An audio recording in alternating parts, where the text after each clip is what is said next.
Welcome to the Tech Egg. Don't get scrambled. Enjoy the video. You start by confirming critical prerequisites. Verify Riot Vanguard is installed and the anti-cheat service shows as running. Next, log into your Riot account and make sure your email and two-factor authentication are set. These prevent account compliance flags. Once done, capture the exact error message, code, timestamps, and the device model because that information speeds diagnosis.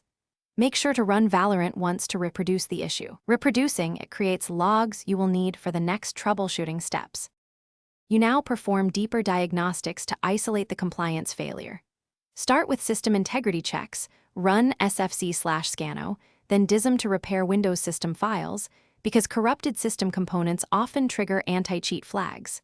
Next, fully reinstall Vanguard. Uninstall, reboot, then install as administrator to ensure driver signing and kernel modules load correctly.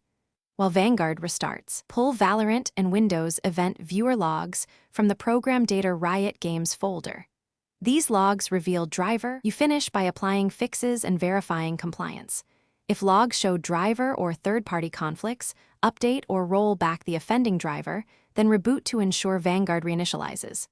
Once stable, run Valorant and confirm the error no longer appears. If it clears, document the exact change you made.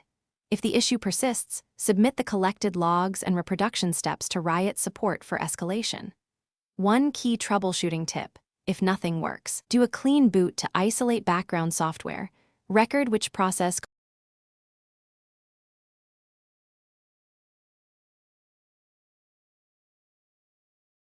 Thanks for watching. Consider subscribing if I helped unscramble your problems.